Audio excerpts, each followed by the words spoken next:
So we move on. The term technology in water and environmental management can also describe a greater reliance on nature-based solutions to provide us with more environmentally integrated solutions.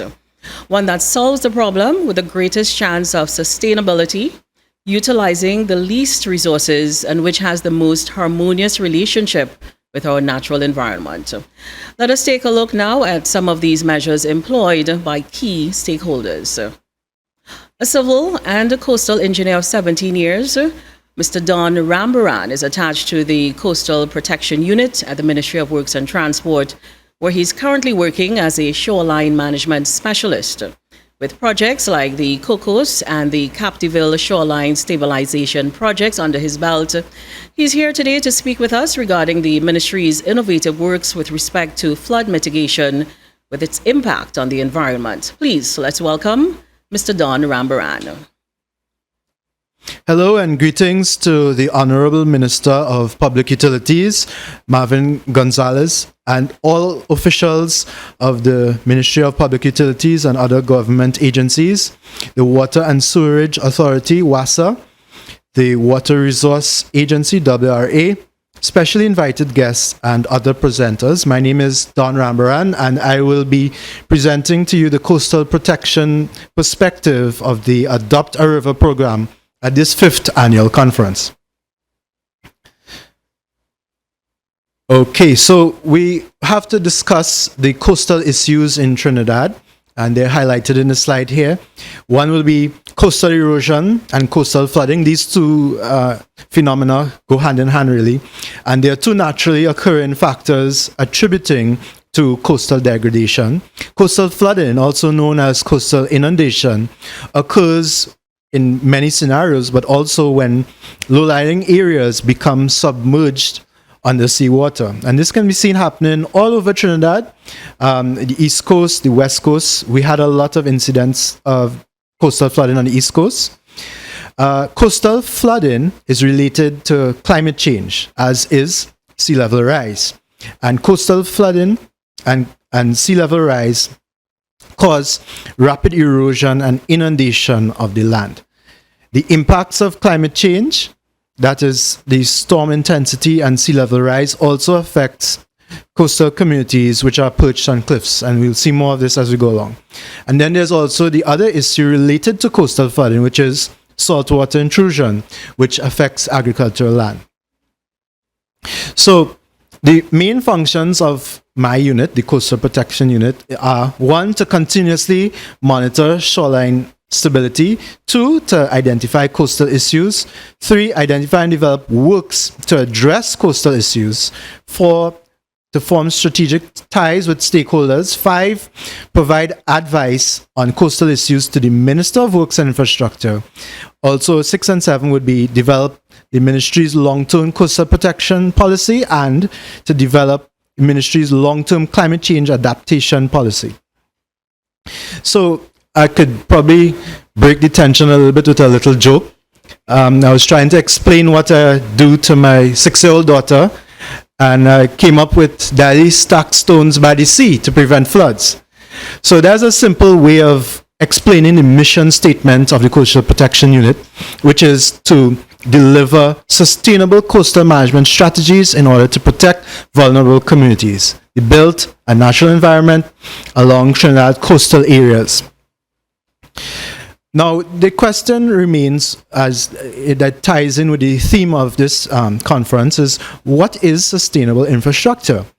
And we have an IDB definition of sustainable infrastructure in that it refers to infrastructure projects that are planned, designed, constructed, operated, and decommissioned in a manner that balances economic, financial, social, environmental, and institutional resilience. So here's an overview of some of the projects that we're very proud to have finished completed in Trinidad. So one in Tobago, that's at the Magdalena Grand Resort.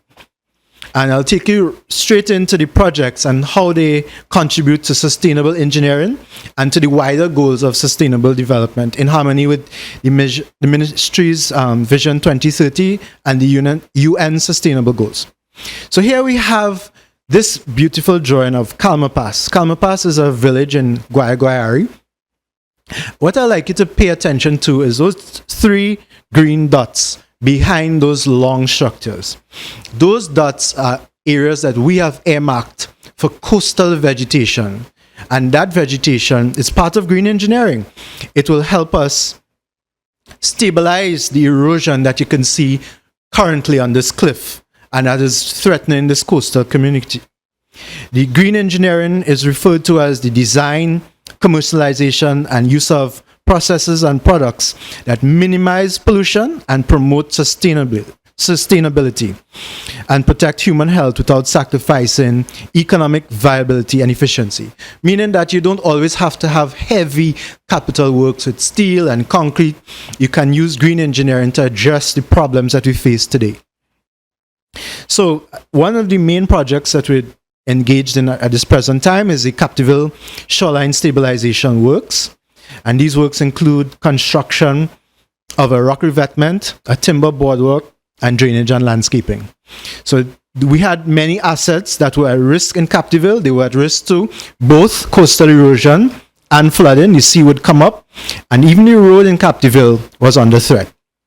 Then we have the Cocos Bay Shoreline Stabilization works. This was recently completed. And again, in harmony with the theme for sustainable engineering, we constructed a rock revetment, a FRP seawall. So it's not metallic, it's plastic, and it's able to stand the rigors of the coastal environment. Also, we had a walkway and beach area.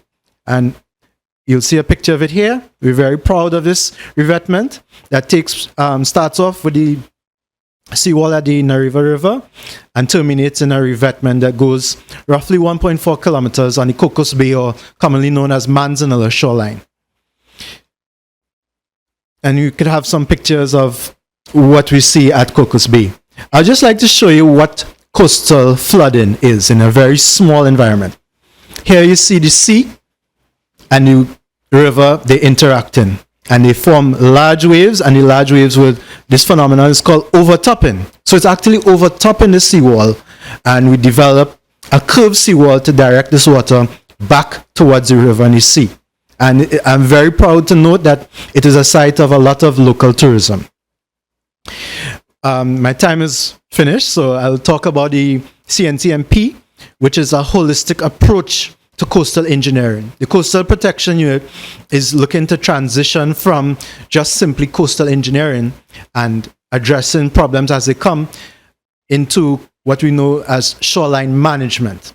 And the CNCMP is carded and is geared towards assisting us with getting into shoreline management, where we treat our shorelines holistically. And we take data, we monitor constantly, and the information that we derive from the CNCMP will inform our future designs. So here we have a school outreach program with our researcher. And we had a lot of good accomplishments with the CNCMP, including the recently concluded Coastal Symposium in 2021. We also have a shoreline management plan for Manzanilla Beach, which I could probably take questions on later. And then we have our future projects. So, as you can see, the green dots signify locations all around Trinidad that we have earmarked for coastal protection. And they are as south as Guaya, as I mentioned earlier, or as far north as Mathlot. So, thank you. I just want to show you a little preview of what will happen. This seawall in Guaya has been flooding, and we have plans in the pipeline to address this area and to develop it even more for local tourism. And at this point, I would be happy to entertain any questions you may have. Thank you very much, Mr. Rambarran.